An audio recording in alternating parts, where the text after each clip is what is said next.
അദ്ദേഹത്തിന്റെ മനസ്സിലുള്ള കടുത്ത ഹിന്ദു വിരുദ്ധതയാണ് അദ്ദേഹം ഈ വാക്കുകളിലൂടെ പറയുന്നത്. യാതൊരു അടിസ്ഥാനവും ഇല്ലാതെ ചുമ്മാ അദ്ദേഹം എന്തൊക്കെയോ അത് സംഘപരിവാര വിരുദ്ധതയാ.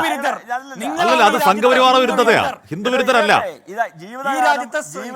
രാജശേഖരന് രാമന്റെ സ്വത്തടിച്ചുകൊണ്ട് പോയതിൽ വേദനയില്ലെങ്കിൽ ആരാ രാജശേഖര ഹിന്ദു വിരുദ്ധൻ? പറയട്ടെ, ജീവിതകാലം രാമന്റെ സ്വത്തടിച്ചുകൊണ്ട് പോയത് ന്യായീകരിക്കുകയാണെങ്കിൽ അതിൽ വേദനയില്ലെങ്കിൽ ആരാ ശ്രീമാൻ രാജശേഖര ഹിന്ദു വിരുദ്ധൻ? അങ്ങാണോ ജിൻഡോയാണോ? പറയട്ടെ നിങ്ങളോട് പറഞ്ഞല്ലോ, ഒരു അന്വേഷണ ഏജൻസിയെ നിങ്ങൾ സ്വതന്ത്രമായിട്ട് അവർ അന്വേഷണം നടത്തട്ടെ, കൃത്യമായ സുതാര്യമായ അന്വേഷണം നടത്തി അതിന്റെ ഫൈനൽ റിപ്പോർട്ട് വരട്ടെ. അതിനുശേഷം ഇത്തരത്തിലുള്ള കുറ്റപ്പെടുത്തലുകൾ നിങ്ങൾ പറഞ്ഞാൽ അങ്ങേയറ്റം സ്വാഗതാർഹമാണ്. അതല്ലാതെ അന്വേഷണം നടക്കുന്ന വേളയിൽ നിങ്ങൾ ഇങ്ങനെ എന്തായാലും ഒരു കാര്യം പകൽ പോലെ വ്യക്തമാണ്. അവിടെ ട്രസ്റ്റിന്റെ കീഴിൽ ഇപ്പൊ നിലവിൽ 8 പേരാണെങ്കിൽ 8 പേർ ചേർന്നിട്ട് ഒരു കൊള്ള അവിടെ നടന്നിട്ടുണ്ട്. എത്ര കൊള്ളയുടെ ആഴം, എത്ര കട്ടി വെള്ളികൾ കടത്തിക്കൊണ്ട് പോയി, എത്ര കോടിയുടെ തട്ടിപ്പ് എന്ന കാര്യമൊക്കെ അന്വേഷണത്തിൽ വ്യക്തമാവട്ടെ.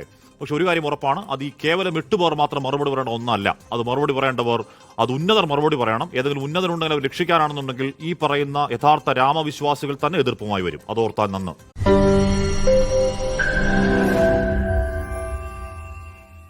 ലോകത്തെവിടെയായാലും ഏത് സമയത്തും 24 വാർത്തകളും ഓഗ്മെന്റഡ് റിയാലിറ്റി പാക്കേജുകളും എക്സ്പ്ലെയിനറുകളും വിശദമായി കാണാൻ ഞങ്ങളുടെ യൂട്യൂബ് ചാനൽ നിങ്ങൾക്ക് സബ്സ്ക്രൈബ് ചെയ്യാം.